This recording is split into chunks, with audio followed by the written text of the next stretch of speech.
السلام علیکم ورحمۃ اللہ وبرکاتہ. کیا حال ہے؟ نحمده ونصلی علی رسولہ الکریم، اما بعد فاعوذ باللہ من الشیطان الرجیم. بسم اللہ الرحمن الرحیم. رب اشرح لی صدری ویسر لی امری واحلل عقدۃ من لسانی یفقہوا قولی. کتاب مناقب الانصار، حدیث نمبر 190 190. حدثنا احمد بن ابی رجاء حدثنا النضر عن هشام عن عكرمة عن ابن عباس رضی اللہ عنہما قال انزل على رسول اللہ صلی اللہ علیہ وسلم وهو ابن 40 فمكث بمكة 13 سنة ثم امر بالهجرة فهاجر الى المدينة فمكث بها 10 سنين ثم توفي صلی اللہ علیہ وسلم. امام بخاری کہتے ہیں حدثنا احمد بن ابی رجاء، ہم سے احمد بن ابی رجاء نے حدیث بیان کی. ان کا نام ہے احمد بن عبداللہ بن ایوب الحنفی. ان کی کنیت ہے ابو الولید ابن ابی رجاء الہروی. وہ کہتے ہیں حدثنا النضر، ہم سے حدیث بیان کی نظر بن شمیل نے. وہ کہتے ہیں عن ہشام، انہوں نے ہشام بن حسان بصری سے، عن اکرمہ، انہوں نے اکرمہ سے، عن ابن عباس، انہوں نے ابن عباس رضی اللہ عنہما سے. قال، ابن عباس کہتے ہیں انزل علی رسول اللہ صلی اللہ علیہ وسلم، نازل کیا گیا رسول اللہ صلی اللہ علیہ وسلم پر، یعنی قرآن آپ پر وحی اتری. وَهُوَ ابْنُ 40، اور وہ 40 سال کے تھے. فَمَكَثَ بِمَكَّةَ، تو وہ ٹھہرے رہے مکہ میں. 13 سنة، 13 سال، 13 years.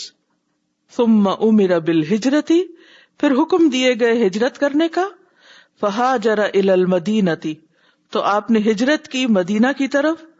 فَمَكَثَ بِهَا 10 سِنِينَ، تو وہاں پر 10 سال رہے. ثم توفی صلی اللہ علیہ وسلم، پھر آپ صلی اللہ علیہ وسلم فوت ہو گئے. تو اس حساب سے آپ کی عمر کتنی بنتی ہے؟ 40، 13 اور 10 کتنے ہوئے؟ 63. تو آپ صلی اللہ علیہ وسلم کی وفات ہوئی 63 ایئرز کی عمر میں. اگلا باب ہے باب ما لقی النبی صلی اللہ علیہ وسلم واصحابہ من المشرکین بمکہ. باب نبی صلی اللہ علیہ وسلم اور آپ کے ساتھیوں نے جو کچھ پایا یا جو کچھ آپ کو پیش آیا، من المشرکین، مشرکین سے، بمکہ، مکہ میں. یعنی نبی صلی اللہ علیہ وسلم اور صحابہ کرام نے مشرکین کے ہاتھوں مکہ میں جو اذیتیں سہی، ان کا بیان، ان کی تاریخ. جیسا کہ آپ جانتے ہیں کہ اب ہم نبی صلی اللہ علیہ وسلم کی بعثت کے حالات پڑھ رہے ہیں کہ آپ کو جب نبی بنایا گیا، آپ کے پر وحی نازل ہوئی اور آپ نے لوگوں کو اللہ کی طرف بلایا، تو اس کے بعد آپ پر کس قسم کے حالات پیش آئے. اور جو کچھ اس وقت آپ کو بتایا جائے گا یہ صحیح احادیث کی روشنی میں ہے، اور یہ باتیں آپ تاریخ میں پڑھ چکے ہیں، اردو یا انگلش کی ہسٹری کی کتابوں میں، لیکن یہاں پر آپ احادیث کی روشنی میں کچھ چیزیں دیکھیں گے. تو یہاں ہم دیکھتے ہیں کہ امام بخاری نے پہلے تو نبی صلی اللہ علیہ وسلم کا شجرہ نسب بتایا، اس کے بعد آپ کی عمر کے بارے میں بتایا اور کہاں پر کتنا عرصہ آپ نے گزارا. اس کے بعد یہ کہ نبوت ملنے پر آپ صلی اللہ علیہ وسلم نے کس قسم کے حالات دیکھے، کیسی کیسی پریشانیاں دیکھی. حدیث نمبر 191. حدثنا الحمیدی حدثنا سفیان حدثنا بیان و اسماعیل قالا، یعنی بیان اور اسماعیل دونوں نے کہا، سمعنا، ہم نے سنا، قیسن، قیس کو، یقول، وہ کہتے تھے، یعنی قیس بن ابی حازم ہیں، وہ کہتے تھے، سمعت، میں نے سنا، خبابن، خباب بن ارت کو، صحابی تھے سابقون الاولون میں سے، یقول، وہ کہتے، اتیت النبی صلی اللہ علیہ وسلم، میں آیا نبی صلی اللہ علیہ وسلم کے پاس، یعنی شروع کے دور کی بات ہے، مکی دور کی ابتدائی باتوں میں سے ہے، یعنی بالکل ابتدائی دور کی نہیں، اس دور کی ہے جب اذیتیں شروع ہو گئی تھی. وَهُوَ مُتَوَسِّدٌ بُرْدَةً، تو نبی صلی اللہ علیہ وسلم تکیہ لگائے ہوئے تھے. وسادہ کہتے ہیں تکیے کو، پلو کو. متوسدن تکیہ بنائے ہوئے تھے. بردتن چادر کو. بعض اوقات ایسا ہوتا ہے نا کہ چادر کو آپ رول کر لیتے ہیں، گول گول لپیٹ لیتے ہیں اور اس کو تکیے کی جگہ رکھ لیتے ہیں. تو آپ صلی اللہ علیہ وسلم ایک چادر کو تکیہ بنا کر لیٹے ہوئے تھے. وَهُوَ فِي ظِلِّ الْكَعْبَةِ، یا ٹیک لگائے ہوئے تھے اور وہ کعبہ کے سائے میں تھے، یعنی مکہ میں تھے، کعبہ کے پاس تھے، کعبہ کے سائے میں چادر کا تکیہ بنا کر اس کے ساتھ ٹیک لگائے ہوئے تھے. وَقَدْ لَقِينَا مِنَ الْمُشْرِكِينَ شِدَّةً، اور تحقیق پائی ہم نے مشرکین سے شدت یعنی سختی، یعنی مشرکین سے ہمیں بہت سختیاں پہنچ رہی تھیں. فَقُلْتُ يَا رَسُولَ اللَّهِ، تو میں نے عرض کی اے اللہ کے رسول صلی اللہ علیہ وسلم، أَلَا تَدْعُ اللَّهَ، کیا آپ اللہ سے دعا نہیں کریں گے کہ اللہ تعالیٰ ہماری ان تکلیفوں کو دور کر دے. فقعد، تو آپ اٹھ کے بیٹھ گئے. وَهُوَ مُحْمَرٌ وَجْهُهُ، اس حال میں کہ آپ کا چہرہ سرخ ہو گیا تھا. آپ کا چہرہ سرخ ہو گیا، اور یہ متعدد احادیث میں متعدد مواقع پر آپ کے چہرے کے سرخ ہونے کی بات پائی جاتی ہے. یہ اس وقت ہوتا ہے جب آپ غصے میں آ جائیں یا آپ کی کیفیت بدل جائے. فقال، تو آپ نے فرمایا، لقد کان من قبلکم، البتہ تحقیق تھے تم سے پہلے لوگ، یعنی پچھلی امتوں کے لوگ، لیمشط بمشاط الحدید، البتہ ان پہ کنگھی پھیری جاتی لوہے کی کنگھیاں، یعنی لوہے کی کنگھیاں ان کے جسم پہ چلائی جاتی. ما دون عظامہ، جو ہڈیوں تک جا پہنچتی، من لحم او عصب، گوشت اور پٹھوں سے گزر کر. یعنی اتنی زور کی وہ جسم میں چبھوئی جاتی کہ سکن پھٹ جاتی، گوشت چر جاتا، مسلز چر جاتے اور وہ ہڈیوں تک جا پہنچتی. ما یصرفہ ذلک عن دینہ، نہ پھیرتی اس کو، یعنی جس کو یہ تکلیف دی جاتی اس کو نہ پھیرتی یہ تکلیف عن دینہ، اس کے دین سے. ویودع المنشار، اور رکھ دیا جاتا آرا، آرا ہوتا ہے جس سے لکڑی کاٹتے، آرا علی مفرق رأسہ، اس کے سر کے چیر پر، یعنی جہاں سے بال رائٹ لیفٹ کیے جاتے ہیں نا، یہ بیچ کا حصہ جو ہوتا ہے. فیشق باثنین، تو اس کو پھاڑ دیا جاتا سر کو دو ٹکڑوں میں، یعنی سر پہ آرا رکھ کے اس کو اس طرح چیرتے جیسے لکڑی چیری جاتی ہے، اور انسان دو ٹکڑے ہو جاتا. ما یصرفہ ذلک عن دینہ، نہ پھیرتا اس کو ایسا کرنا اس کے دین سے. یعنی اتنی سخت تکلیف سہنے کے باوجود وہ شخص اپنے دین سے نہ پھرتا. وَلِيُتِمَّنَّ اللَّهُ هَذَا الْأَمْرَ، اور البتہ ضرور پورا کرے گا اللہ اس کام کو. حَتَّى يَسِيرَ الرَّاكِبُ، یہاں تک کہ چلے گا ایک سوار، من صنعاء، صنعاء سے، یمن کا ایک علاقہ ہے، الى حضرموت، حضرموت تک. یہ شمالی عرب اس میں اور صنعاء میں 15 دن کی مسافت ہے. ما یخاف الا اللہ، نہیں وہ ڈرے گا مگر اللہ سے، یعنی اللہ کے سوا اس کو کسی کا ڈر نہیں ہوگا، اتنا زیادہ امن ہو جائے گا. زاد بیان اوپر آپ نے دیکھا جو راوی ہیں دو، بیان و اسماعیل، تو بیان جو ہے انہوں نے اپنی روایت میں یہ لفظ زیادہ کیے ہیں. والذئب، اور بھیڑیا، علی غنمہ، اپنی بکریوں پر، یعنی مسافر کو اپنی بکریوں کے بارے میں بھیڑیے کا ڈر تو ہوگا لیکن اپنے بارے میں کسی کا بھی ڈر نہیں ہوگا. یعنی جانور تو جنگلوں میں جو کرتے ہیں سو کرتے ہیں، ورنہ عرب کے اس ملک میں جہاں ہر طرف چور ڈاکو لٹیرے تھے وہاں امن و امان ہو جائے گا. یعنی اللہ سبحانہ تعالیٰ اس دین کے پیغام کو مکمل کرے گا، اس دین کو کامل کرے گا، اور پھر ہر طرف امن ہی امن ہو جائے گا کہ لوگ بلا خوف و خطر ایک علاقے سے دوسرے علاقے تک دنوں دن سفر کرتے رہیں گے اور انہیں کسی کا ڈر نہیں ہوگا. لیکن یاد رکھو کہ اس دین کے راستے میں مشکلات تو آئیں گی. جو شخص بھی دین کے لیے خالص ہوتا ہے اس کو ضرور آزمایا جاتا ہے. بس فرق یہ کہ ہر ایک کی آزمائش مختلف ہوتی ہے. حقیقت یہ ہے کہ اللہ جس سے محبت کرتا ہے اسے آزمائش میں ڈال دیتا ہے. محمود بن لبید رضی اللہ عنہ روایت کرتے ہیں کہ نبی صلی اللہ علیہ وسلم نے فرمایا، اللہ جب کسی قوم سے محبت کرتا ہے تو انہیں آزمائش میں مبتلا کر دیتا ہے. پھر جو شخص صبر کرتا ہے اسے صبر ملتا ہے. من یتصبر یصبرہ اللہ، جیسے ایک اور روایت میں آتا ہے جو صبر کرنا چاہتا ہے اللہ تعالیٰ اسے صبر دے دیتا ہے. اور صبر کیا ہے؟ اس کے دل کو قرار دے دیتا ہے، اسے اطمینان دے دیتا ہے. وہ اپنی اس تکلیف کو، اس مشکل کو ایکسپٹ کر لیتا ہے، اللہ کی تقدیر کو، اللہ کے فیصلے کو قبول کر لیتا ہے کہ یہ میرے رب کے حکم سے ہی آیا، اس کے اذن سے آیا. اس کے برعکس ومن جزع فلہ الجزع، جو جزا فضا کرتا ہے، روتا دھوتا ہے، اس کے لیے پھر جزا فضا ہی باقی رہ جاتا ہے، پھر وہ اسی حال میں ہی زندگی بسر کرتا ہے. تو کسی بھی مصیبت کے آنے پر دو طرح کے رویوں میں سے ایک رویہ انسان اختیار کرتا ہے. کچھ لوگ صبر کا طریقہ اختیار کر لیتے ہیں اور اللہ ان کی مدد کرتا ہے، ان اللہ مع الصابرین. اور کچھ لوگ بس رونا دھونا ہی کرتے رہتے ہیں تو اللہ تعالیٰ ان کو ان کے نفس کے حوالے کر دیتا ہے. جاؤ پھر روتے ہی رہو، روتے رہو، دیکھو پھر رو کے کیا ملے گا، کیا حاصل ہوگا، کیا اس مشکل سے نکل آؤ گے؟ نہیں. جزا فضا کرنے سے کبھی کوئی مشکل ٹلتی نہیں.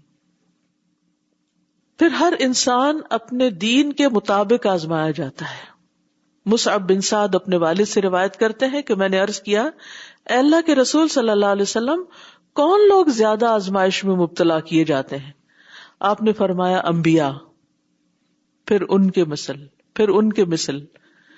پھر انسان اپنے دین کے مطابق آزمائش میں مبتلا کیا جاتا ہے. اگر دین پر سختی سے کار بند ہو تو سخت آزمائش ہوتی ہے، اگر دین نرم ہو تو آزمائش بھی نرم ہوتی ہے. پھر وہ آزمائش اسے اس وقت چھوڑتی ہے جب بندہ زمین پر اس حال میں چلنے لگتا ہے کہ اس پر کوئی گناہ باقی نہیں رہتا، یعنی وہ آزمائش اس کو گناہوں سے پاک صاف کر دیتی ہے. آزمائش دنیا میں بھی ختم ہو جاتی ہے لیکن انسان کو خالص کر کے. ہم اللہ سے بازو کا دعائیں کرتے، یا اللہ ہمیں اپنے لیے خالص کر لے، ہمیں اخلاص عطا کر دے. پھر کیا ہوتا ہے؟ اللہ تعالیٰ کسی آزمائش میں مبتلا کرتا ہے، پھر دیکھتا ہے کہ اب یہ اس بھٹی میں پکنے کے لیے کتنا تیار ہوتا ہے. تو جو اس میں پڑھ کے صبر کر لیتا ہے اللہ سبحانہ وتعالیٰ اسے واقعی خالص کر دیتا ہے، صاف ستھرا کر دیتا ہے. لیکن شرط یہ ہے کہ انسان صبر کرے اور اللہ کے فیصلے پر راضی رہے، شکوہ نہ کرے، جزا فضا نہ کرے، کیونکہ آزمائشیں گناہوں سے پاک کرنے کا ذریعہ ہے اور انسان کو اسٹرانگ بناتی، اس کے ایمان میں، اس کے دین میں، اور اللہ کے راستے پر چلنے میں پھر اسے آسانی دیتی ہیں. ابو ہریرہ رضی اللہ عنہ سے روایت ہے کہ رسول اللہ صلی اللہ علیہ وسلم نے فرمایا، مومن مرد اور عورت پر ہمیشہ آزمائش رہتی ہے، ہمیشہ آزمائش رہتی ہے. کبھی اس کی ذات میں، یعنی کوئی بیماری لگی رہتی ہے اس کو، کبھی اولاد میں اس کی طرف سے کوئی پریشانی لاحق ہوتی، کبھی مال میں کوئی نقصان ہو جاتا ہے، یہاں تک کہ جب وہ اللہ سے ملاقات کرتا ہے تو اپنے گناہوں سے پاک ہوتا ہے. یعنی یہ آزمائشیں اس کو گناہوں سے پاک کرتی رہتی ہیں، صاف ستھرا کر دیتی ہیں. جس طرح مردے کو نہلا دھلا کر صاف ستھرا کر کے دفنایا جاتا ہے، اسی طرح بندہ مومن موت سے پہلے تک اور جو بیماری ہوتی ہے اور موت کی تکلیف، ان سب میں سے گزر کر صاف ستھرا ہو کر اللہ کے حضور حاضر ہوتا ہے. انسان جب اپنے اس انجام پر غور کرتا ہے تو بڑی سے بڑی تکلیف بھی ہلکی ہو جاتی ہے، کیونکہ جانا تو ہے ہی نا سب نے. تو گناہوں کا بوجھ لے کر انسان جائے یا دوسری طرح جائے، دونوں میں بہت فرق ہے. آزمائش مانگنی نہیں چاہیے، لیکن یہ ہے کہ مومن پر کسی نہ کسی طرح آزمائش تو آتی ہی رہے گی. جو بھی کوئی تکلیف ہو اس پر انسان صبر کرے اور اللہ سے اجر کی توقع رکھے.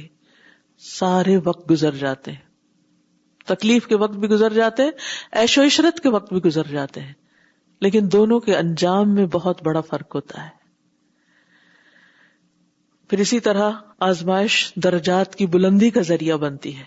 حضرت عائشہ سے روایت ہے کہ رسول اللہ صلی اللہ علیہ وسلم نے فرمایا، جب کسی مومن آدمی کو کوئی کانٹا بھی چبھتا ہے یا اس سے بڑھ کر، یعنی چھوٹی تکلیف یا بڑی تکلیف، کوئی تکلیف اسے پہنچتی ہے تو اللہ اس کے بدلے میں اس کا ایک درجہ بلند کر دیتے ہیں یا اس کا ایک گناہ مٹا دیتے ہیں.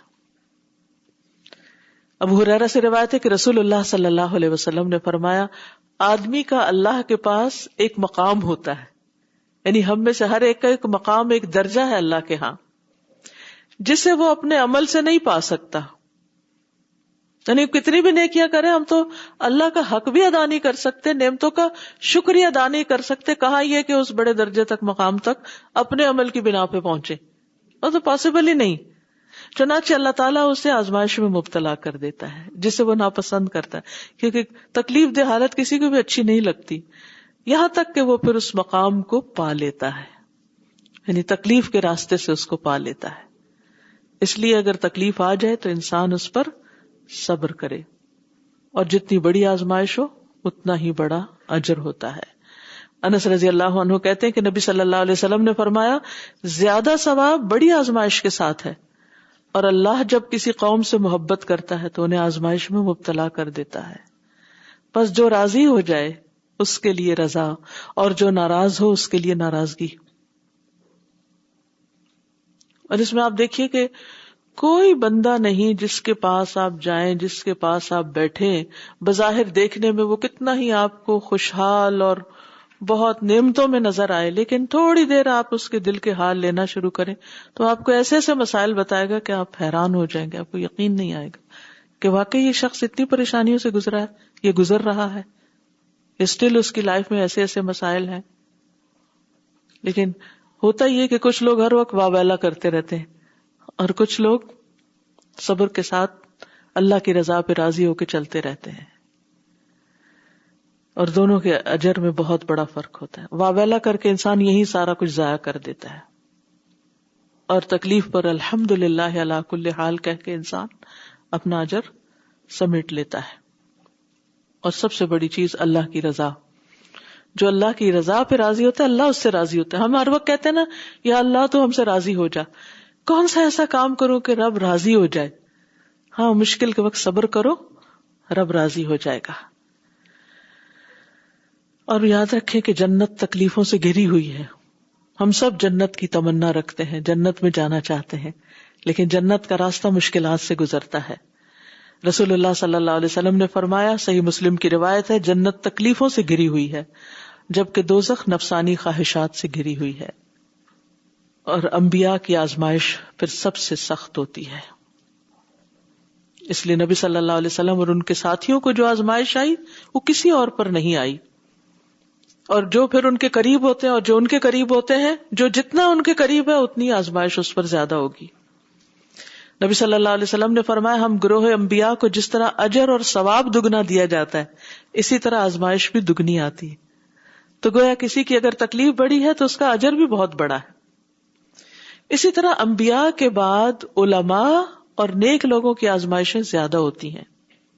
ابو سعید خدری کہتے ہیں کہ انہوں نے کہا، اے اللہ کے رسول صلی اللہ علیہ وسلم، لوگوں میں آزمائش کے لحاظ سے سب سے زیادہ سخت کون ہوتا ہے؟ آپ نے فرمایا، انبیاء. حالانکہ وہ اللہ کے سب سے پیارے ہوتے ہیں، قریب ہوتے ہیں، اس کے باوجود اللہ تعالیٰ ان کو زیادہ مشکل میں ڈالتے ہیں. پھر انہوں نے عرض کیا، پھر کون؟ فرمایا علماء. عرض کیا پھر کون؟ فرمایا نیک لوگ. ان میں سے کسی کو چیچڑوں اور جوؤں سے آزمایا جاتا ہے، یہاں تک کہ وہ اسے قتل کر دیتی، یعنی اس کو اسکن ڈیزیز ہو جاتی ہے، یا بعض اوقات یہ ہوتا ہے کہ باہر ہوتی ہے، اور اب بہت سی چیزیں باہر سے اگر کنٹرول ہو گئے تو انسان کے اندر کچھ ایسے بیکٹیریاز، وائرسز، جرمز، کیا کچھ ہوتا ہے کہ جو اس کی موت کا سبب بن جاتے ہیں، یہاں تک کہ وہ اسے قتل کر دیتی ہے. اور کسی کو فقر سے آزمایا جاتا ہے، یعنی مال نہیں ہوتا، یہاں تک کہ وہ چھوٹی سی قمیص کے سوا کچھ نہیں پاتے، یعنی پہننے کو بھی کچھ نہیں ہوتا، چنانچہ وہ اسے ہی پہن لیتا ہے. اور ان میں سے کچھ لوگ آزمائش پہ بہت خوش ہوتے ہیں، بنسبت اس شخص کے جو کچھ دیے جانے پہ خوش ہوتا ہے. یعنی اللہ پر ایمان رکھنے والے، تقدیر پر ایمان رکھنے والے لوگ ہوتے ہیں، وہ تکلیف میں بھی مسکرا سکتے ہیں، پھر بھی اللہ سے راضی ہوتے ہیں. وہ سمجھتے ہیں کہ انہیں شاید کوئی نعمت ملی ہے کہ جس کی وجہ سے اللہ ان کے درجات بلند کرنا چاہتا ہے. یعنی انسان کو زندگی میں دو چیزیں ملتی ہیں نا، کبھی کوئی نعمت ملتی ہے اور کبھی کوئی تکلیف ملتی ہے.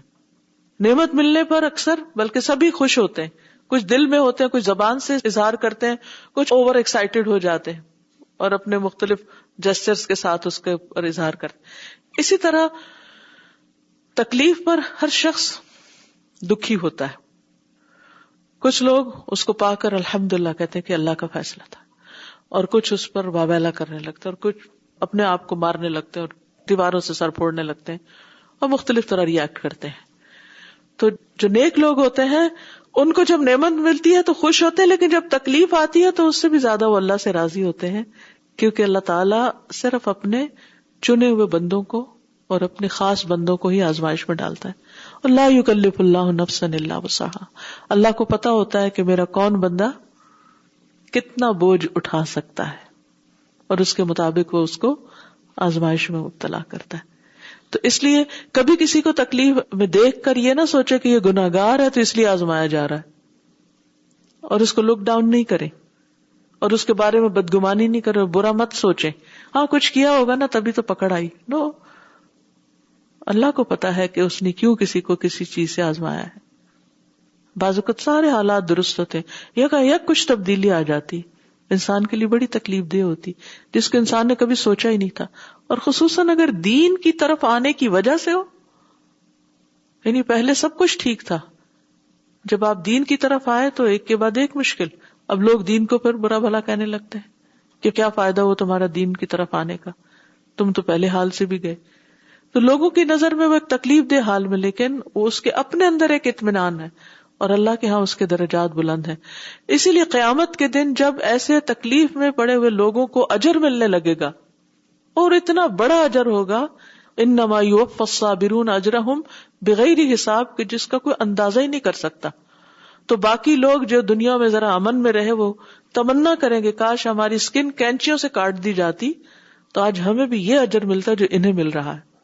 تو جن لوگوں کو اللہ کی بات پر، اس کے رسول کی بات پر ایمان ہے، یقین ہے، وہ جب ان کو کوئی تکلیف آتی ہے، الذین اذا اصابتهم مصیبۃ قالوا انا للہ وانا الیہ راجعون اولئک علیہم صلوات من ربہم ورحمۃ. تو یہ صلوات جو ہے اور یہ رحمت کیا ہے؟ اندر کی تسکین، اس تکلیف دہ صورتحال کو ایکسپٹ کر لینا کہ اب یہ ہو گیا، اب اس کو مان جاؤ، اور یہ میری تقدیر میں لکھا تھا، ہونا تھا، بس ہو گیا. اور اس پر صبر اور اجر کی توقع. ایسے میں انسان پھر اپنی زندگی کو صرف غمگین رہ کے ضائع نہیں کرتا، بلکہ وہ اور زیادہ پروڈکٹیو ہو جاتا ہے اور اچھے اچھے کام کرنے لگتا ہے کہ یہ وقت تو گزر جائے گا. اور اس طرح وہ غم بھی اس پر ہلکا ہو جاتا ہے، اور اس کے اندر اس ایمان کی وجہ سے جو قوت آتی ہے اور اللہ کا جو قرب اس کو نصیب ہوتا ہے، اس بنا پر اس کے لیے نیکی کے اور کئی دروازے کھل جاتے ہیں، خیر و بھلائی کے کئی دروازے کھل جاتے ہیں جو اس سے پہلے نہیں ہوتے. لیکن یہ سب کچھ صبر کرنے والوں کے لیے ہوتا ہے. پھر یہ بھی یاد رکھیے کہ جو لوگ دین سے محبت رکھتے ہیں، نبی صلی اللہ علیہ وسلم سے محبت رکھتے ہیں، ان کی طرف بھی آزمائشیں بڑی تیزی کے ساتھ آتی ہیں. ایک شخص آیا، عبداللہ بن مغفل کہتے ہیں کہ ایک شخص نبی صلی اللہ علیہ وسلم کے پاس آیا اور کہنے لگا، اللہ کے رسول، اللہ کی قسم میں آپ سے محبت کرتا ہوں. آپ نے فرمایا، جو مجھ سے محبت کرتا ہے اس کی طرف آزمائش اس سیلاب سے بھی تیز رفتاری کے ساتھ آتی ہے جو اپنے بہاؤ کی طرف تیزی سے بہتا ہے. کبھی آپ نے دیکھا جب سیلاب آتا ہے تو پانی کتنی تیزی سے آ رہا ہوتا ہے، ہر چیز گراتا جاتا ہے، اور یعنی کوئی چیز اس کے راستے میں پھر رکتی نہیں. تو اس سے بھی زیادہ تیزی کے ساتھ آزمائشیں اس کی طرف بڑھتی ہیں. یعنی تم مجھ پر ایمان تو لا رہے اور مجھے محبت کا دعویٰ کرتے ہو، لیکن جس کام میں ہوں اس میں پھر آرام نہیں ہے، اس میں مشقتیں ہی مشقتیں ہیں. لیکن انسان یہ سب تکلیفیں کس بنا پہ سہے؟ اس لیے کہ اللہ کے ہاں اس کے لیے جنت ہے جو ہمیشہ کا گھر ہے، جب وہ ہمیشہ ہمیشہ رہے گا.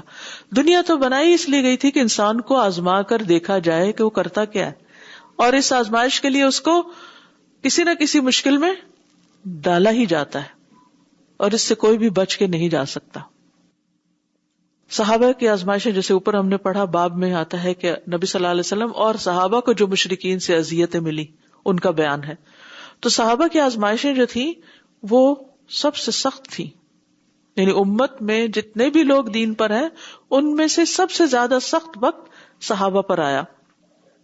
عبد الرحمن بن جبیر بن نفیر اپنے والد سے روایت کرتے ہیں کہ ایک مرتبہ ہم لوگ مقداد بن اسود جو ایک صحابی تھے ان کے پاس بیٹھے ہوئے تھے. ایک آدمی آیا وہاں سے گزرا, کہنے لگا یہ آنکھیں کتنی خوش نصیب ہیں جنہوں نے رسول اللہ صلی اللہ علیہ وسلم کو دیکھا. واللہ اللہ کی قسم ہماری تو یہ تمنا رہی کہ جو آپ نے دیکھا ہم نے بھی وہی دیکھا ہوتا, جن چیزوں کا آپ نے مشاہدہ کیا ہم نے بھی وہ مشاہدہ کیا ہوتا. تو اس پر وہ غضبناک ہو گئے مقداد. وہ کہتے ہیں کہ مجھے اس پہ تعجب ہوا. جو روایت کریں وہ کہتے ہیں میں بڑا حیران ہوا کہ یہ بندہ اتنی اچھی بات کر رہا ہے اور اتنی اچھی اپنی تمنا وش کا ذکر کر رہا ہے, تو اس میں ایسی کیا بات ہے. پھر وہ کہتے ہیں کہ میں نے دیکھا کہ وہ اس کی طرف متوجہ ہوئے اور اس کو سمجھانے لگے اور فرمایا کہ انسان کو اس خواہش پر کون سی چیز آمادہ کرتی ہے کہ وہ ان مواقع پر حاضر ہونے کی تمنا کرتا ہے جن سے اللہ نے اسے غائب رکھا. یعنی اللہ نے اس کو ان حالات میں پیدا نہیں کیا, اس علاقے میں پیدا نہیں کیا, اس جگہ پیدا نہیں کیا. یہ تو ایسا ہی ہے جیسے کوئی کہے کاش میں بھی حلب میں پیدا ہوتا تو میں دیکھتا کہ وہاں کے لوگوں کے ساتھ کیا ہو رہا ہے. یہ ایسی ہی بات کرنا ہے کہ کاش میں بھی صحابہ کے زمانے میں ہوتا تو میں بھی دیکھتا کہ صحابہ کس کس چیز سے گزرے ہیں. جب ایک چیز ماضی بن جاتی نا بڑی خوبصورت ہو جاتی, وہ ایک کہانی بن جاتی, اور پھر ہم دیکھتے ہیں کہ ہم بھی اس کہانی کا پارٹ ہوتے, لیکن اللہ نے ہمیں نہیں پارٹ بنایا اس کا. تو اس کی کوئی حکمت تھی نا, کوئی وجہ تھی. تو مقداد کہتے ہیں کہ کس بنا پر انسان اس چیز میں پڑھنے کی تمنا یا خواہش رکھتا ہے جس سے اللہ نے اس کو بچا لیا یا اللہ نے اس کو وہاں سے غائب رکھا, تو وہ کیوں چاہتا کاش میں بھی وہاں ہوتا. اسی لیے کاش نہیں کہنا چاہیے, کاش میں بھی وہاں ہوتا, کاش میں بھی یہ کرتا, کاش میں بھی وہ کرتا. کہتے ہیں معلوم نہیں کہ اگر وہ اس موقع پر موجود ہوتا تو اس کا رویہ کیا ہوتا, ہم کس طرح ریئیکٹ کرتے. واللہ آپ کی حیات طیبہ میں ایسے لوگ بھی موجود تھے جنہیں اللہ ان کے سینوں کے بل جہنم میں اوندا دھکیل دے گا. یہ وہ لوگ تھے جنہوں نے نبی صلی اللہ علیہ وسلم کی دعوت پر لبیک نہ کہی اور نہ ہی ان کی تصدیق کی. کیا تم اس بات پر اللہ کا شکر ادا نہیں کرتے کہ جب اس نے تمہیں پیدا کیا تو تم اپنے رب کے سوا کسی اور کو رب نہیں جانتے, یعنی تم شرک والے ماحول میں پیدا نہیں ہوئے, یعنی تمہیں اسلام میں پیدا کیا اور تم اپنے نبی کی لائی ہوئی شریعت کی تصدیق کرتے ہو. دوسروں کے ذریعے آزمائشوں سے تمہیں بچا لیا گیا, یعنی جن آزمائشوں میں وہ لوگ پہلی جنریشن پڑی تم اس سے بچ گئے, اس پر شکر ادا کرو کہ تمہیں ایمان ملا. اور یہ حقیقت اگر ہم ساری زندگی صرف اس ایک نعمت پر شکر ادا کریں کہ اللہ نے ہمیں مسلمان گھرانے میں پیدا کیا, اور دوسرا یہ کہ ہمیں دین کو سمجھنے کے مواقع عطا کیے, تو ہم سجدے سے سر نہ اٹھا سکیں. اتنی بڑی دولت ہے جس کے برابر کوئی چیز نہیں.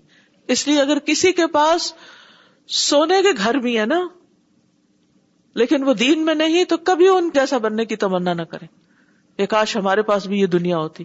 نہیں, اللہ نے ہمیں جو دولت دی ہے وہ ہر دولت سے بڑی دولت ہے, اور اس پر اگر انسان شکر ادا کرتا رہے تو دنیا میں کسی بھی چیز کی جو کمی ہے اس کی زندگی میں اس پر وہ غمگین نہ ہو.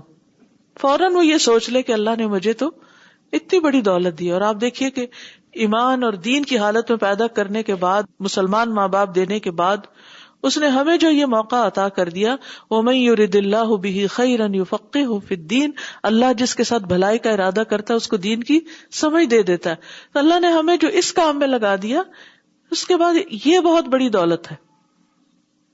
ساری دنیا کی دولت ہے اس پر قربان.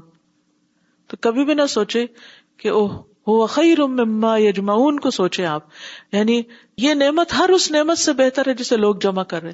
کبھی نہ سوچے او فلاں تو فلاں جاب کر رہا ہے تو اتنے وہ بنا رہا ہے, میں کہاں بیٹھ کے پڑھ رہی ہوں, کیا پڑھا رہی ہوں, کیا کر رہی ہوں. اگر میں بھی دنیا میں لگتی تو آج پتہ نہیں کیا کما کے کیسا گھر بناتی اور کیا کیا میں حاصل کر لیتی. جو کچھ بھی بناتے یہیں رہ جاتا. دیکھیے یہ دولت جو ہے اس کے برابر تو کوئی چیز نہیں. اس لیے اس پر ہمیشہ خوش ہونا چاہیے. فَبِذَلِكَ فَلْيَفْرَحُوا، اس نعمت پر خوشی کا اظہار کرنا چاہیے، خوش ہونا چاہیے. یہ نہیں کہ اچھا سبق پڑھنا پڑ رہا ہے اور یہ بار بار پڑھنا ہے. بار بار پڑھ رہے ہیں تو بار بار ہی تو اجر مل رہا ہے. 10 دفعہ 20 دفعہ پڑھ رہے ہیں تو 20 دفعہ اجر مل رہا ہے. کیا اس کے بغیر ہم پڑھتے؟ اگر کوئی تکلیف آ گئی ہے تو دعائیں کر رہے ہیں یا اللہ تکلیف دور کر دے. کیا اس تکلیف کے آنے کے بغیر ہم اتنی دعائیں کرتے اور اتنے اخلاص سے کرتے اور اتنی توجہ اللہ کی طرف کرتے؟ ہر حال میں اللہ کی رضا پہ انسان کو راضی ہی رہنا چاہیے. تو پھر وہ کہتے ہیں واللہ، اللہ کی قسم، اللہ نے اپنے نبی کو زمانے فترت وحی اور جاہلیت میں بھیجا، یعنی جاہلی دور میں بھیجا، اور جب پیغمبروں کی آمد کا سلسلہ ایک عرصے سے منقطع تھا عیسیٰ علیہ السلام کے بعد، اس وقت بھیجا، جو کسی بھی نبی کی بعثت کے زمانے میں سب سے زیادہ سخت زمانہ تھا. یعنی سب سے بہترین وقت بھی تھا لیکن سب سے سخت بھی تھا.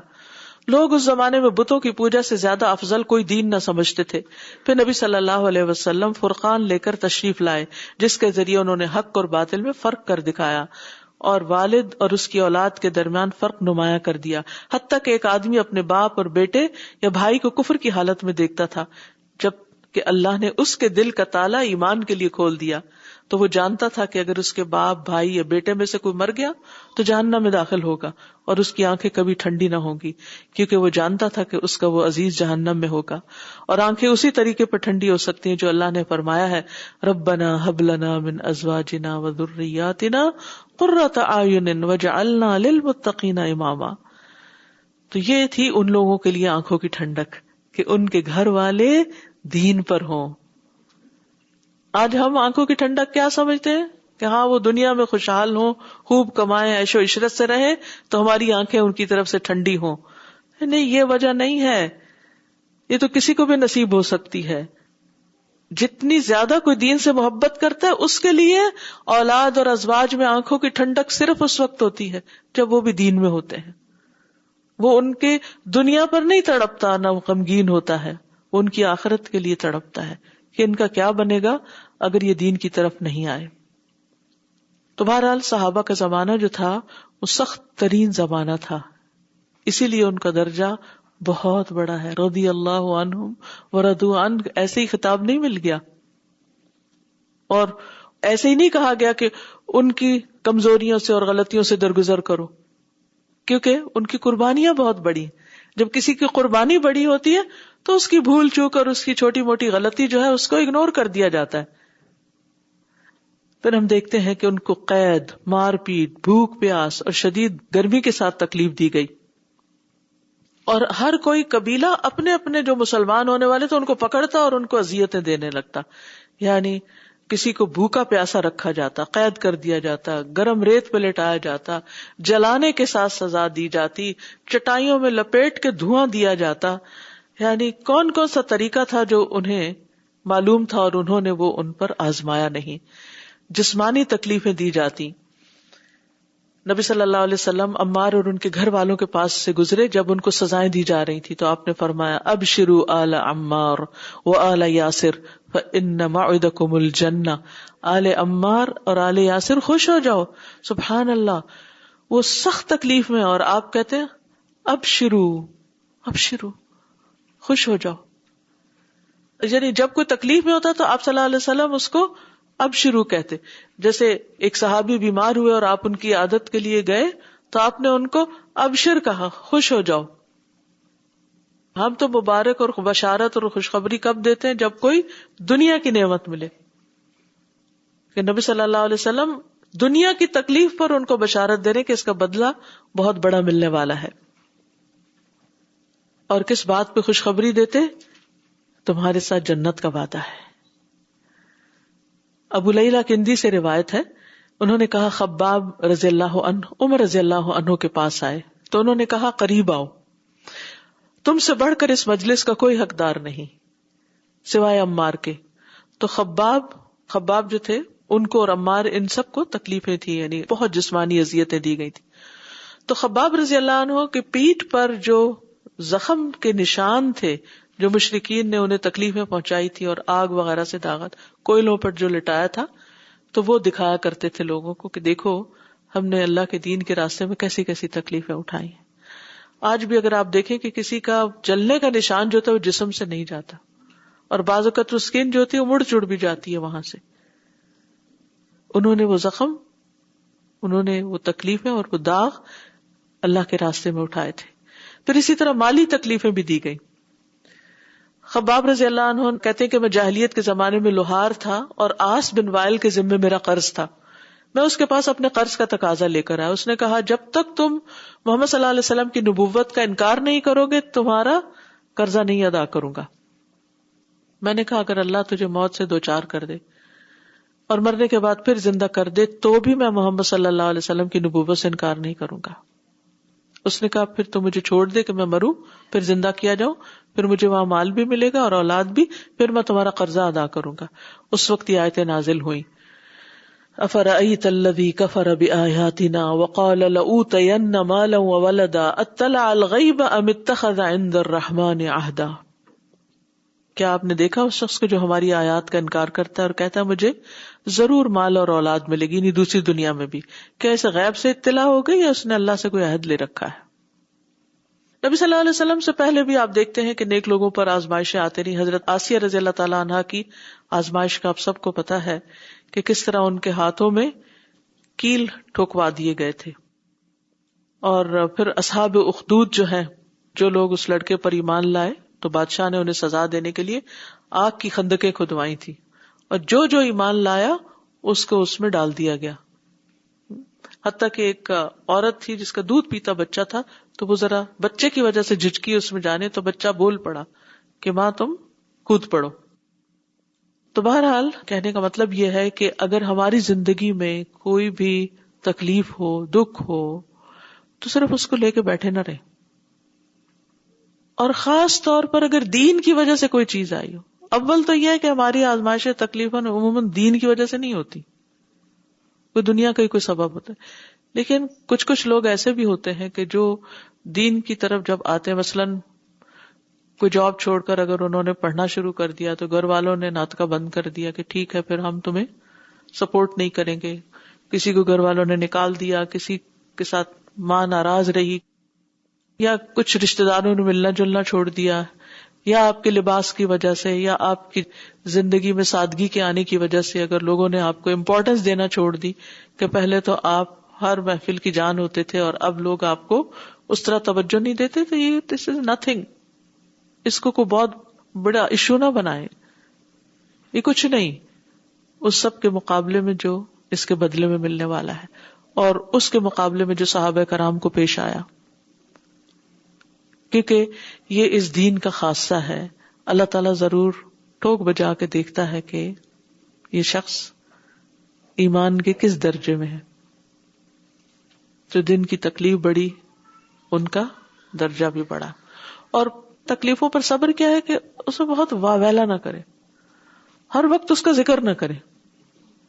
کوئی پوچھے بھی تو صرف وہاں تھوڑی سی بات کرنے کا فائدہ جہاں آپ اس کو سبق کے طور پر یا کسی کی ہمت بندانے کے لیے یا کسی مشورے کے طور پر اس کا ذکر کریں. ادروائز ہر ایک کو اپنی بیماری کی یا اپنی اولاد کی آزمائش کی یا اپنے مال کی آزمائش کی بالکل کہانی نہ سنائیں، بس اسمائل کر دیا کریں، الحمدللہ کہہ دیا کریں. ہاں جہاں آپ سمجھتے ہیں کہ کسی سے کوئی رائے لینی ہے، کوئی مشورہ لینا ہے، یا کسی کے بارے میں یہ کہ وہ آپ کے لیے واقعی سنسیریٹی کے ساتھ دعا کرے گا، تو وہ ایک اور بات ہے. تو اللہ سبحانہ وتعالی ایسی صورت میں بندے کو جو صبر کر جاتا ہے دنیا میں بھی اس کا اجر دیتا ہے. ابراہیم علیہ السلام پہ کیسی کیسی آزمائش آئی. وَلَقَدْ آتَيْنَاهُ أَجْرَهُ فِي الدُّنْيَا، اللہ تعالیٰ دنیا میں بھی درجہ. فَأَتَمَّهُنْ قَالَ إِنْ، اس میں نہیں پڑھنا چاہیے کہ یہ میرے گناہ کی وجہ سے آئی ہے، یہ صرف امتحان ہے، فیصلہ تو اللہ ہی کرے گا. لیکن ہمیں اس پر فوکس کرنا چاہیے کہ اب جس سچویشن میں آ گئی ہوں اب کرنا کیا ہے، اس وقت کو میں نے کس طرح اچھے سے گزارنا ہے کہ جب میں اس سے نکلوں تو کوئی گناہ باقی نہ رہے. واقعی یہ تکلیف گناہوں کا ازالہ ہو جائے، نہ کہ مزید گناہوں میں اضافے کا سبب ہو جائے.